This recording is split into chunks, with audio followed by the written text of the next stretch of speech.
What's going on, YouTube? Metal Complex here, and today we're going to be taking a look at an interesting knife from We Knives. This is the 817B Stixx. This is a Mikkel Willemsen design. I really hope I am not butchering that.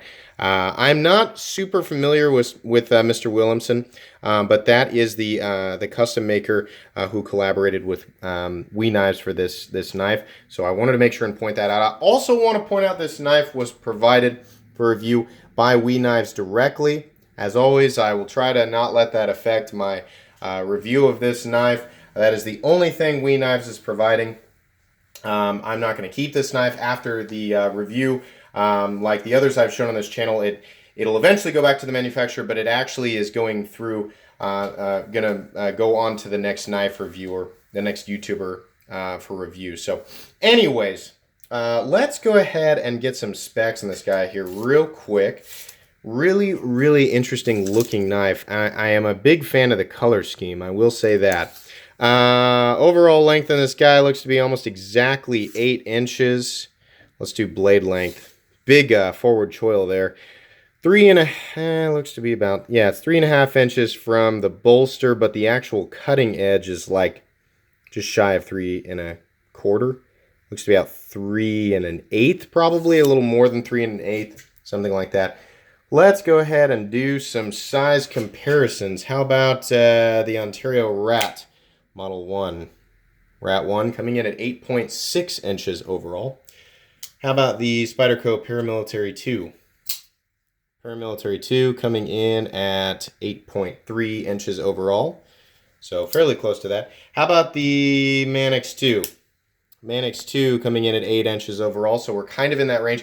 This kind of, has like the tallness or the fatness, I guess, of the Manix 2 and the same length. So we're in the same ballpark there. We'll talk about weight here in a sec. Same thing with the Benchmade Griptilian, about 8 inches overall. So we're in that territory. Last but not least, let's do the Spyderco Delica, coming in at 7 inches overall. Let's get a weight on this guy. Let me grab my scale here real quick.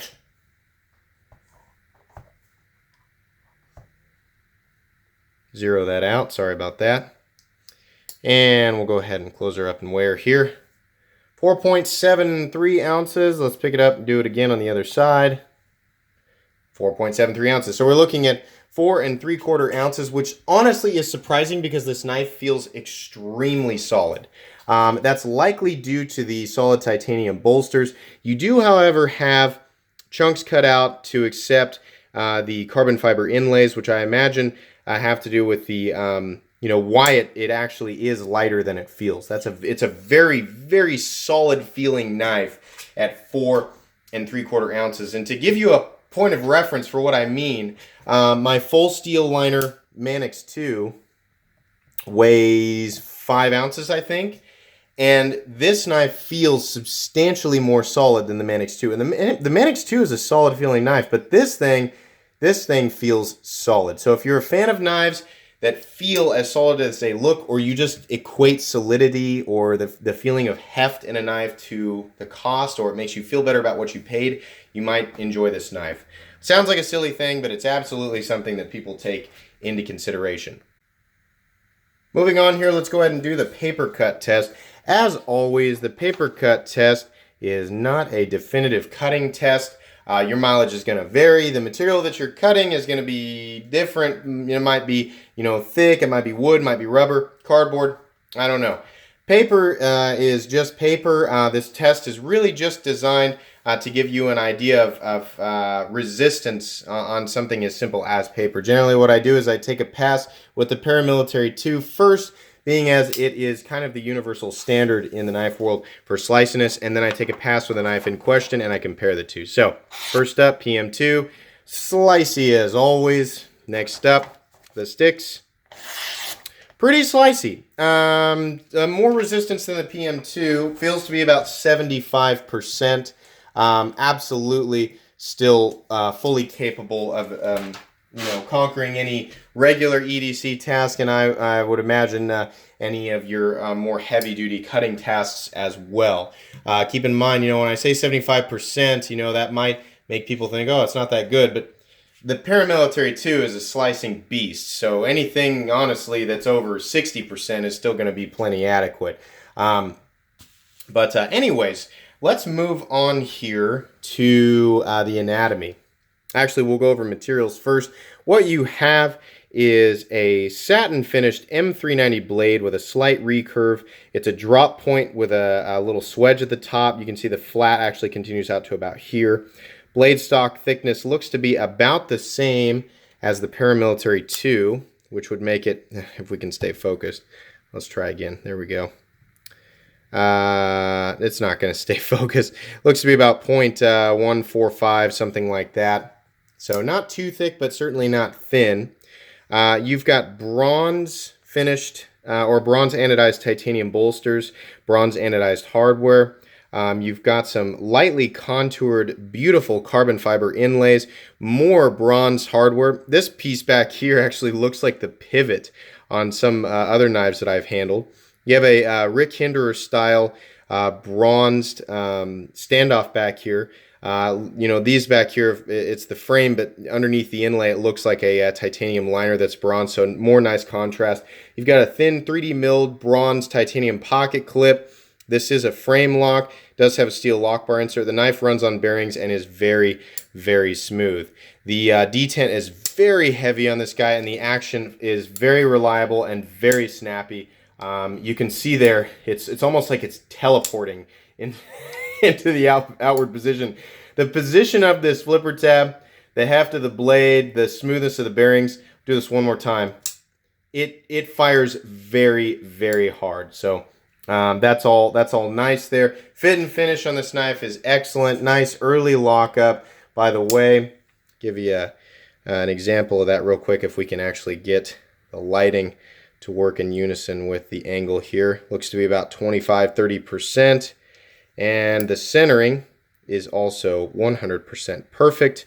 No complaints there. Okay, moving on. Let's talk about ergonomics. So this knife is fairly comfortable.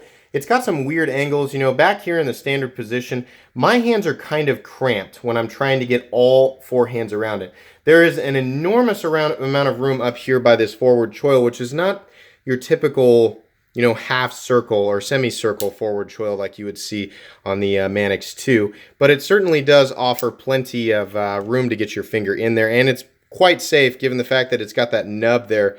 There's plenty of room to choke up on that blade, so it functions just fine. It's just a little bit awkward back there. I'm not feeling any major hot spots. The jimping up here is pretty aggressive, but it is functional. Kind of makes me wish it was up here on top of the blade.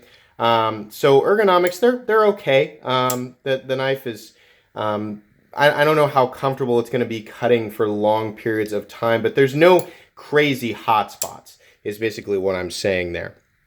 The contouring back here is nice. The chamfering is nice. So I'm not feeling any crazy pointiness. The pocket clip is unobtrusive, so that's all fine. By the way, it is a right hand tip up only.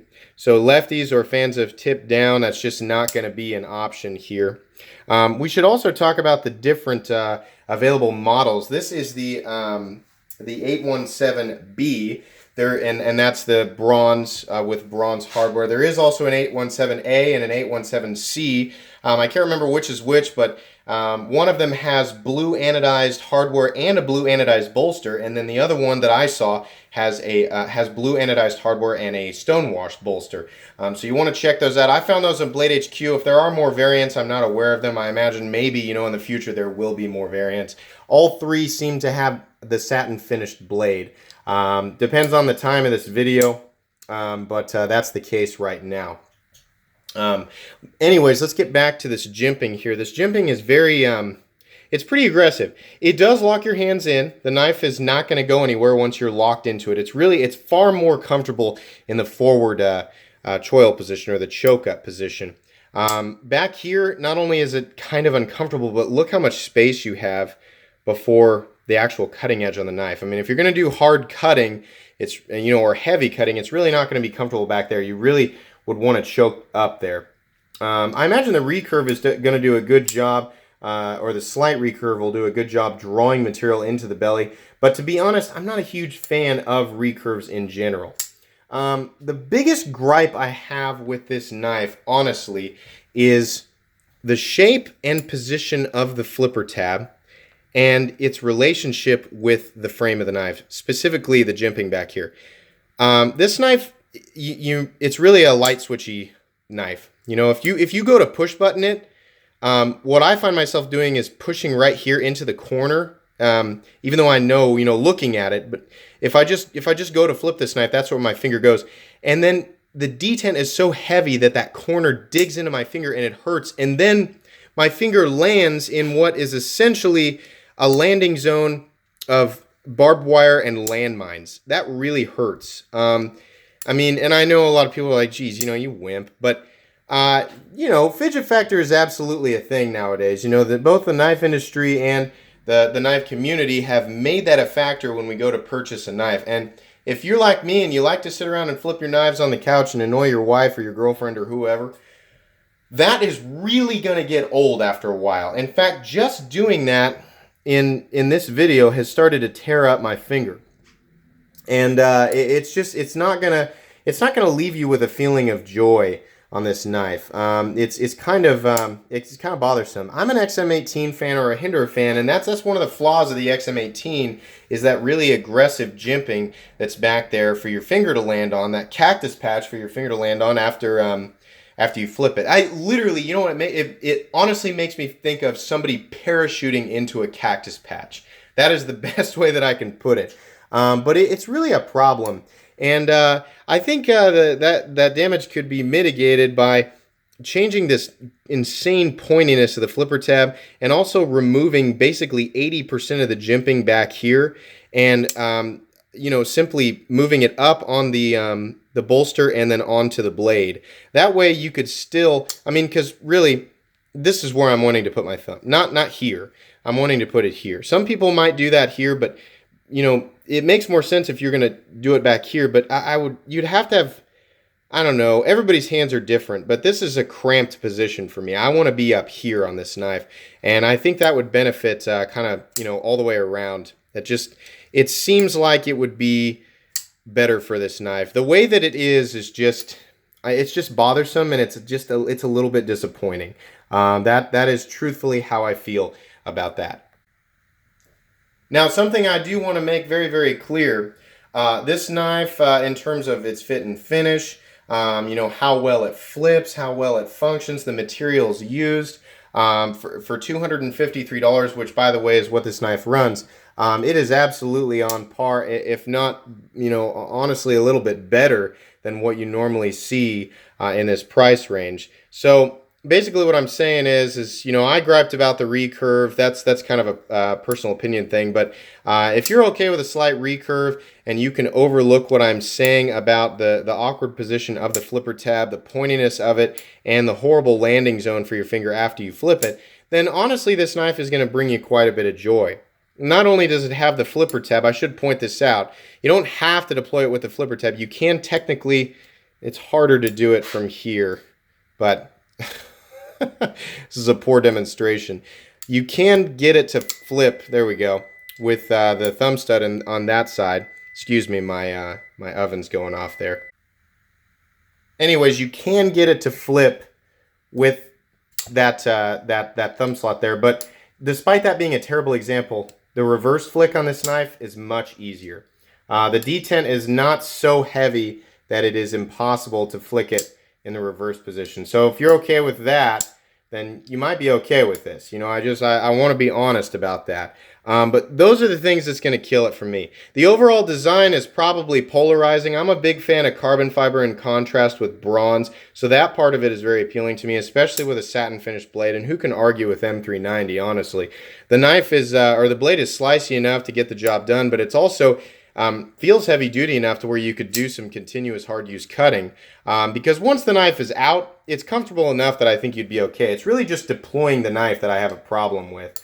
But there's just a couple of things that would need to change on this for me to absolutely recommend it. But again, if you can overlook all of those things, then you might really, really like this knife. I don't want to push people away from a knife that is kind of bordering between nitpicks that are my own personal gripes and things that I think should be fixed so everybody can enjoy this. I also think, it would be nice to at least have the other position for the pocket clip, but then, it just leaves it open to be like, well, then they should make a left-hand version of it and change the frame lock to the other side, and then it just kind of gets ridiculous. But really, though, fit and finish overall, excellent. The look of the knife, the feel of the action. I mean, I don't know if I've said this, but this is a frictionless feeling. When I'm deploying it and when I'm putting it away. If I were to close my eyes and someone were to push on this, I would have no way to tell the blade was falling back into the handle until the detent created a little bit of shake there for me to be aware of it. So very, very smooth. Obviously, this knife runs on bearings. And I would trust it in a continuous hard use situation, meaning heavy cutting situation. But that's honestly how I feel about this. The flipper tab really, really kills it for me. It's just too pointy, and it's not one that I would buy for myself, but it might be something that you would enjoy. So, make that decision for yourself. Go look at what's available and decide based on what I've said, if you want to spend the money on this. But that's pretty much all I have to say about this knife. I can't think of anything else I want to point out here. If you enjoyed this video, please leave a like. If you'd like to check out my other content, I do, of course, have lots of videos of knives that are either expensive or inexpensive that I do or don't like, so check those out. And if you enjoy all my content, then please subscribe to my channel because there is definitely more coming. Thanks again for watching, and have a great day.